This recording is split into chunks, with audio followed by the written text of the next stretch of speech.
والله يا اختي وما تساليني حلوف الى هاد الوصفه فعاله بزاف في تطويل الشعر وفي التقصف ديالو وفي الهيشان ديالو، كتعطيك واحد البريق وواحد لابغيونس الشعر خياليه. كلشي غادي يبدا يسولك عليها وغادي تعجبك وغادي تتابعيها يا اختي. غير تبعي معايا، خصوصا ان الوصفه متكونه من جوج ديال المكونات رئيسيين وهما اللي مهمين وكتوجدوا في اي بيت. غادي تجربيها وغادي تشكريني عليها. خليك معايا. والبنات اللي كيبغيو الشعر طويل راه دغيا كيبان لهم واحد الفرق كبير بزاف غير من المكونات. غادي تعرفوا باللي هاد الوصفه راه فعاله، وعن تجربتي الشخصيه والله العظيم الا كنديرها لبنتي عرفتوا شعرها تبارك الله ما شاء الله الا كتجلس عليه دابا وحق الله العظيم. يلا خليكم معايا باش تشوفوا المكونات.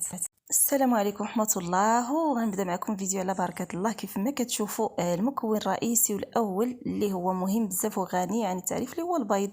بيضه وحده اللي غادي ندير معكم في هذه الوصفه راه غني بزاف وكيغذي الشعر بزاف لواحد الطريقه. كيف ما كتعرفوا الشعر هو كائن حي، يعني كيبغي يتغذى حتى هو شويه تاع لي فيتامين هكاك نيت شويه ديال البروتين. والبيض راه عامر وغني بزاف بالفوائد. وكان والصراحه دغيا كتبان النتيجه ديال هاد الوصفه هذه دغيا كتبان لكم في الشعر. وهنا غادي نضيف ليه الزيت البلديه يا البنات اللي كتواجد في اي بيت من طبيعه الحال. الزيت البلديه او زيت العود زيت الزيتون. كنديروا 3 ديال المعالق كبار. انا حيت عندي معلقه متوسطه درت 4، ولكن هما 3 ديال المعالق كبار. والزيت راه درته في باماغي او لحم مريم باش هكا يتحيد من هذيك الملحه اللي ما كتليقش للشعر ولا البشره هكا باش كتولي طبيعيه 100%، يعني ما فيهاش الملحه نهائيا. وكنخلطوا المكونات مزيان بالفوي ولا بالفرشيط.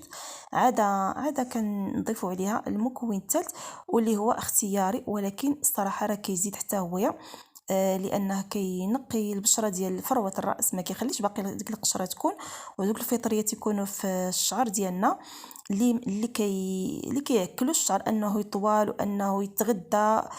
فالمكون الثالث اللي غادي نضيف لكم وهو معلقه ديال العسل الحر يا البنات. ماشي ضروريه، ولكن الا عندكم ضيفوها راه كتغني هاد الوصفه هذه بزاف.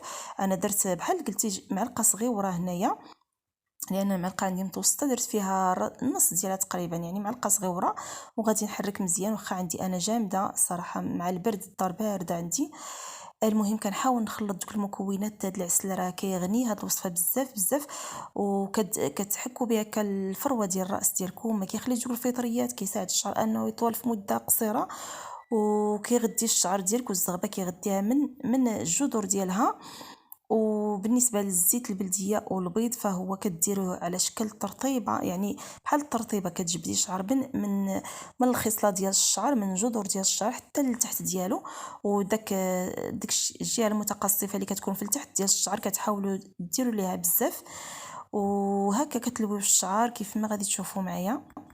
كيف ما كتشوفوا البنات في الفيديو راه طريقه عاديه وبديهيه. كنا كنديروا ماسكات بهذه الطريقه، يعني كديري بلاستيك على شعرك كتمشطيه تسرحيه مزيان وتعمريه بديك الوصفه وديري بلاستيك عليها تخليه تقريبا ساعتين ساعه ونص هي اقل حاجه حتى ساعتين، او لا ممكن تخليه اكثر لانه ما كيضر الشعر نهائيا. بالعكس قد ما خليتيه كيتغطى الشعر مزيان وكيستافد منه الزغبه ديال الشعر كتستافد منه اكثر.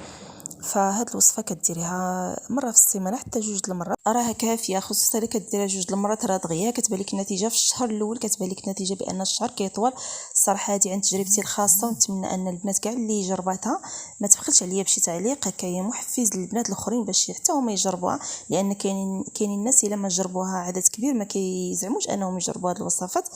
هاد الوصفه هذه بالتجربه ديالتي جربتها في بنتي الصراحه وحق الله العظيم من الناس الشادين عليا، الناس المعارف ديالي اللي قرابين ليا راهم كيعرفوا الشعر ديال بنتي كيفاش كان وكيفاش ولا تبارك الله ما شاء الله اللهم بارك. ولا شعرها طويل لدرجه كتجلس عليه دابا يعني طول ليها بزاف كيطول، هي كتقطع منه كتنقص منه لان كيطول ليها بزاف.